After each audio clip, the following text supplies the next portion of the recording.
بسم اللہ الرحمن الرحیم۔ پاکستان کی جو خوبصورتی ہے، اللہ تبارک و تعالیٰ نے اس کو جو خوبصورتی عطا فرمائی ہے، اگر ہم اس کی طرف نگاہ ڈالیں اور اس کی قدر کر لیں اور اس کو صحیح طرح جان لیں تو میرا یہ خیال ہے کہ پاکستان جتنا خوبصورت اور شاید ہی کوئی ملک ہمیں نظر آئے گا۔ پاکستان کی سب سے بڑی اور اچھی خوبصورتی تو یہ ہے کہ یہ ہمارا ملک ہے۔ اپنا ملک اور اپنا گھر جیسا بھی ہو انسان کو وہ اچھا لگتا ہے، چاہے باہر والے کا گھر کتنا ہی اچھا کیوں نہ ہو، لیکن سکون جو ہے اور اطمینان اپنے گھر میں آ کے ملتا ہے۔ تو یہ پاکستان ایک ہمارے گھر کی مانند ہے، اور گھر کی بہتری کے لیے اور گھر کو اچھا کرنے کے لیے اس کے اندر کے جو افراد ہوتے ہیں وہ ایک اپنا کردار ادا کرتے ہیں اس کی ترقی کے لیے۔ تو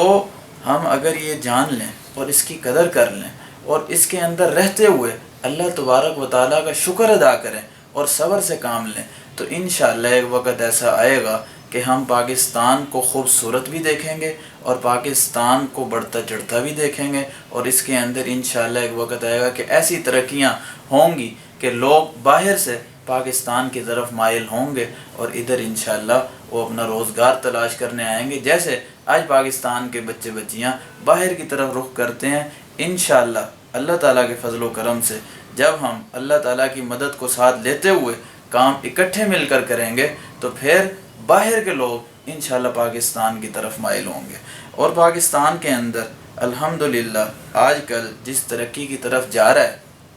اور آہستہ آہستہ ترقی کے مواقع فراہم ہو رہے ہیں تو انشاءاللہ یہ ترقی کی طرف جائے گا، لیکن اس کے اندر جو انتشار ہے، جو دوسری تیسرے چھوٹے موٹے جھگڑے ہیں جو کہ تھوڑا سا اگر برداشت کر لیا جائے تو وہ سارے کے سارے جو جھگڑے ہیں وہ ختم ہو سکتے ہیں، جس کو صبر کہتے ہیں۔ اگر صبر کر لیا جائے، جس کے بارے میں فرمایا گیا الذین صبروا وعلی ربہم یتوکلون، وہ لوگ جو صبر کرتے ہیں اور اپنے پروردگار پر بھروسہ کرتے ہیں۔ یہ دو چیزیں انسان کے اندر اگر آ جائیں، صبر اور شکر، تو ساری کی ساری چیزیں انشاءاللہ ٹھیک ہو جائیں گی اور یہ پاکستان بڑھ چڑھ کر ترقی کرے گا۔ ہمیں یہ چاہیے کہ اپنے اندر برداشت پیدا کر لیں، اپنے اندر صبر پیدا کر لیں اور ایک دوسرے کے مالوں کو نہ دیکھیں، ایک دوسرے کے کرداروں کو دیکھیں، کیونکہ یہاں پر انسان اچھا ہونا چاہیے۔ یہ نہیں کہ کوئی زیادہ آ رہا ہے یا کوئی کم آ رہا ہے، کوئی امیر ہے کوئی غریب ہے، اس کے حساب سے اس کو نہیں ڈیل کرنا چاہیے۔ ایک انسانیت کے حساب سے ہر کسی کو ڈیل کرنا چاہیے کہ اللہ نے ہمیں انما المؤمنون اخوہ، ایک دوسرے کا بھائی بہن بنایا۔ تو بھائی بہن جب ہوتے ہیں تو اس کے اندر یہ ہوتا ہے کہ جب ایک بھائی مالدار ہوتا ہے اور دوسرا کمزور ہوتا ہے، یا بہن مالدار ہوتی ہے دوسری کمزور ہوتی ہے، تو وہ ایک دوسرے کا سہارا بنتے ہیں، نہ کہ ان کے لیے تنگی کا باعث بنتے ہیں۔ تو ہمارا دین اور ہمارا اسلام اتنا سکون والا اور اتنے اطمینان عطا کرنے والا مذہب اللہ تبارک و تعالیٰ نے ہمیں عطا فرمایا ہے۔ اگر ہم اس کو جان لیں اور تھوڑی سی توجہ کر لیں تو ہماری ساری کی ساری مشکلات آسان ہو جائیں گی، جس کے بارے میں اللہ تبارک و تعالیٰ نے فرمایا وَمَن يَتَّقِ اللَّهَ يَجْعَلْ لَهُ مَخْرَجًا، جو اللہ تبارک و تعالیٰ سے ڈر کر اور اللہ کو سامنے رکھتے ہوئے اس کی فرما برداری کرتے ہوئے زندگی گزارے گا، اللہ تبارک و تعالیٰ اس کے لیے مشکلات سے نکلنے کا ایسا راستہ بنا دیں گے کہ اس کو پتہ بھی نہیں چلے گا، اور وَيَرْزُقْهُ مِنْ حَيْثُ لَا يَحْتَسِبُ، اس کو ایسی جگہ سے رزق عطا فرمائیں گے کہ اس کو گمان بھی نہیں ہوگا۔ جب ہم ایک دفعہ اس پر چلیں گے اور عمل پیرا ہوں گے، پھر اللہ تعالیٰ کیا فرماتا ہے الذین آمنوا وتطمئن قلوبهم بذکر اللہ الا بذکر اللہ تطمئن القلوب، کہ بے شک دلوں کا سکون اللہ تبارک و تعالیٰ کی یاد میں ہے۔ آپ دیکھیں کہ باہر کتنی ترقیوں پر وہ ممالک پہنچ گئے ہیں، وہاں پر وسائل کی کمی نہیں ہے، کسی چیز کی کمی نہیں ہے، لیکن خودکشیوں کا ریشو بہت زیادہ ہے۔ وہ اسی وجہ سے زیادہ ہے کہ ان کو پتہ نہیں ہے کہ زندگی کو خوبصورت کس طرح بنایا جاتا ہے۔ یہ پیکیج اور یہ ساری چیز اللہ تبارک و تعالیٰ نے ہمیں عطا فرمائی ہے، اور وہ کس شکل میں؟ ہمارے پاس جو قرآن پاک ہے اس کی شکل میں، نبی صلی اللہ علیہ وسلم کی مبارک اور پاک زندگی کی شکل میں ہے۔ کہ قرآن پاک میں اللہ تبارک و تعالیٰ نے کیا فرمایا کتاب انزلناہ الیک لتخرج الناس من الظلمات الی النور۔ اللہ تبارک و تعالیٰ نے یہ کتاب ہی نازل اس لیے کی ہے کہ آپ لوگوں کو تاریکیوں سے، اندھیروں سے نکال کر روشنی کی طرف لے جائیں۔ تو جب ہم اللہ تبارک و تعالیٰ کو اپنا دوست بنا لیں گے تو اللہ تبارک و تعالیٰ نے فرمایا اللہ ولی الذین آمنوا، کہ بے شک اللہ تبارک و تعالیٰ ایمان والوں کا دوست ہے۔ کیا کرتا ہے؟ اللہ ولی الذین آمنوا یخرجہم من الظلمات الی النور، وہ ان کو تاریکیوں سے نکال کر روشنی کی طرف لے جاتا ہے۔ تو میرے بھائیوں اور دوستوں، جتنے بھی انتشار ہیں، جتنی بھی برائیاں ہیں، جتنی بھی چیزیں ہیں، ان سب کی جڑ ایک ہی ہے، اور وہ یہ ہے کہ ہم اپنے دین سے دور ہیں، اپنی اصلیت سے دور ہیں۔ ہمیں اللہ تبارک و تعالیٰ نے سب سے افضل مخلوق بنایا ہے، لیکن اس وقت کہ جب ہم جان جائیں کہ ہم کیوں افضل ہیں۔ باقی یہ زندگی ایک بالکل عارضی زندگی ہے، اس کے بعد ایک آنے والی زندگی جو ہمیشہ کی زندگی ہے، جس کے بارے میں فرمایا فمن زحزح عن النار وادخل الجنۃ فقد فاز، جو جنت میں ڈال دیا گیا، جہنم سے بچا لیا گیا، وہ کامیاب ہے، اور جنت میں وہی جائے گا جس سے اللہ راضی ہوگا۔ تو یہ زندگی ہمیں ایک اللہ تبارک و تعالیٰ کو راضی کرنے کے لیے ایک موقع ملی ہے۔ اگر ہم نے اس موقع کو صحیح استعمال کر لیا تو ہمیشہ کی خوشحالی ہمارا مقدر بن جائے گی، اور اگر ہم نے اس موقع کو جو کہ ہمیں اللہ کی رضا حاصل کرنے کے لیے ملا ہے اور اپنی آخرت کو بنانے کے لیے ملا ہے، اگر اس پر توجہ نہ کی اور ہم نے صحیح طرح اس پر نظر ثانی نہ کی، تو پھر ہم سے بڑا بیوقوف اگر اس دنیا سے اسی حالت میں چلا گیا تو وہ کوئی نہیں ہوگا۔ تو میرے بھائیوں اور دوستوں، یہ وہ کتاب ہے جو رشد و ہدایت کا سرچشمہ ہے، جو حقیقت اور حق اور باطل میں فرق کرنے والی ہے، جو ہمیں صحیح کامیابی کا رستہ دکھاتی ہے۔ اور اس دنیا کے بارے میں فرمایا وَمَا الْحَيَاةُ الدُّنْيَا إِلَّا مَتَاعُ الْغُرُورِ، کہ یہ دنیا کی زندگی دھوکے کے سوا کچھ بھی نہیں ہے۔ تو میرے بھائیوں اور دوستوں، ہمیں چاہیے کہ فرقہ واریت کی آگ سے باہر نکلیں، ایک دوسرے سے نفرتوں کو ختم کریں، محبتوں کو پھیلائیں۔ نبی صلی اللہ علیہ وسلم کے اخلاق ہی تو تھے کہ جنہوں نے کفار کو بھی مائل کر دیا کہ اسلام میں آئے، اور انہوں نے اسلام کو قبول کر لیا اور وہ اسلام میں آ گئے۔ تو آج ہم اتنا اخلاقی پستی کا شکار ہو گئے کہ ہم دوسروں کو اپنی طرف کیا مائل کریں گے، ہم اپنوں کو ہی اپنے آپ سے دور کرتے جا رہے ہیں، اور اتنا دور کرتے جا رہے ہیں، اور چھوٹی چھوٹی ضدوں پر اڑ کر، چھوٹی چھوٹی چیزوں پر اڑ کر اور چھوٹی چھوٹی چیزوں کو مسئلہ بنا کر یہ کچھ کر رہے ہیں۔ تو یہ زندگی ہم نے ہمیشہ رہنا نہیں ہے، ہم نے ایک دن چلے جانا ہے۔ اس کے لیے یہ ہے کہ اللہ تبارک و تعالیٰ نے فرمایا ادعو الی سبیل ربک بالحکمۃ والموعظۃ الحسنہ، جب اللہ کے راستے کی طرف بلاؤ تو کس طرح بلاؤ؟ ایک اچھی دعوت کے ساتھ۔ تو اللہ تبارک و تعالیٰ کیا فرما رہے ہیں کہ دوسرے جو مسلمان نہیں ہیں ان کو بلاؤ، اور جو مسلمان ہیں ان کو بھی جب ہم کسی سے بات کریں تو اچھے طریقے سے کریں۔ تو کیا فرمایا کہ ان الذین قالوا ربنا اللہ ثم استقاموا تتنزل علیہم الملائکۃ الا تخافوا ولا تحزنوا وابشروا بالجنۃ التي کنتم توعدون، کہ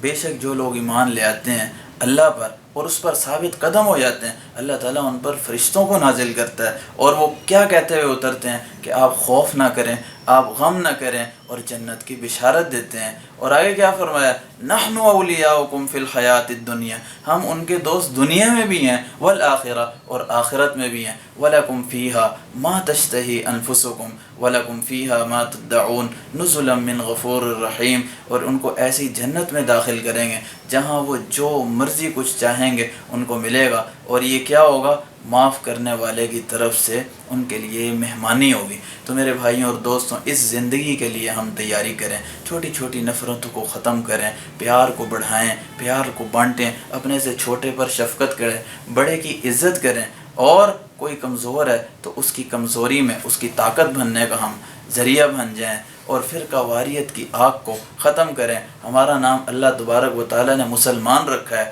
سورہ حج کی آخری آیت میں هو سماکم المسلمین، اس نے تمہارا نام مسلمان رکھا ہے۔ تو ہم اپنا تعارف مسلمان کے علاوہ کیوں کرواتے ہیں؟ واعتصموا بحبل اللہ جمیعا، اللہ کی رسی کو مضبوطی سے تھام لو اور تفرقات میں مت بٹو۔ ومن احسن قولا ممن دعا الی اللہ، باتوں میں، قولوں میں سب سے اچھا قول وہ کیا ہے کہ ومن احسن قولا ممن دعا الی اللہ وعمل صالحا، کہ اللہ کی طرف بلایا جائے، اچھے عمل کی طرف بلایا جائے، اور کیا کہا جائے، وقال اننی من المسلمین، بے شک میں مسلمان ہوں۔ اللہ تبارک و تعالیٰ نے ہمیں مسلمان بنایا ہے۔ تو میرے بھائیوں اور دوستوں، جب ہم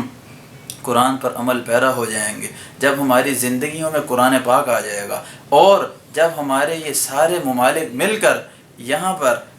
قرآن پاک پر اور نبی صلی اللہ علیہ وسلم کے احکام جو بتائے ہوئے ہیں ان پر چلنا شروع کریں گے، تو آپ دیکھیں گے کہ ساری دنیا میں مسلمانوں کا ایک غلبہ ہوگا، جس طرح غلبہ تھا کیونکہ وہ پورے اسلام پر چلتے تھے۔ تو انشاءاللہ ایسا وقت آ جائے گا، اور دور نہیں ہے کہ ہم ترقی کے زینوں پر چڑھیں گے اور ہمارا ایک نام ہوگا، کیونکہ اور یہ اسی وقت ہوگا جب ہم ایک متحد ہوں گے، جب ہم ایک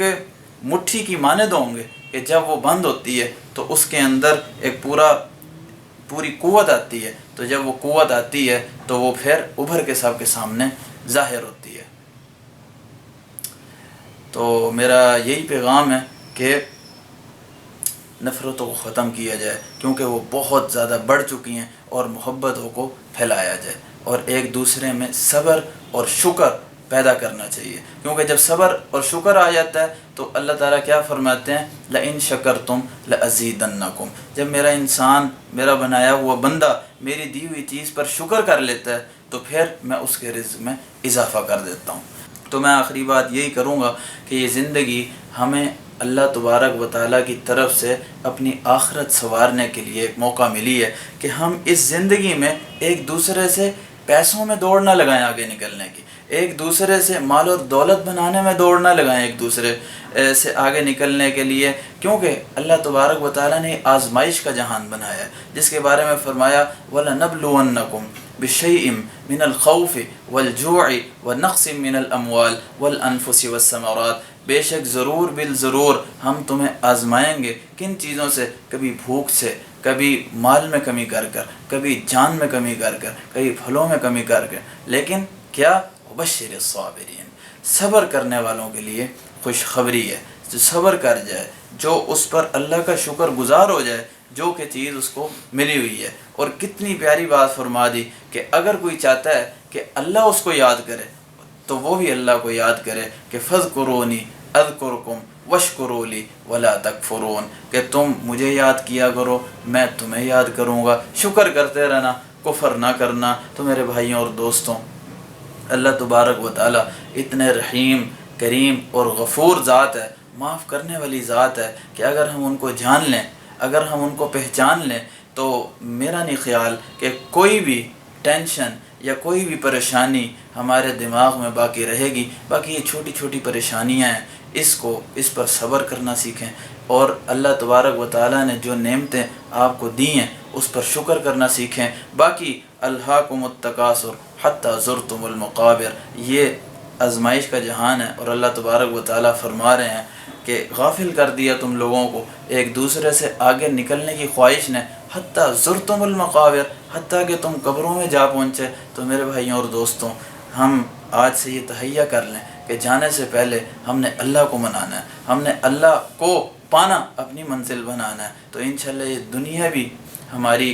دنیا میں بھی کامیابی ہوگی اور آخرت میں بھی کامیابی ہوگی۔ دنیا میں بھی ہم سکون، ہمارا جو دل ہے سکون کا باعث رہے گا، اور انشاءاللہ آخرت میں تو اللہ تبارک و تعالیٰ جو ہمیں دیں گے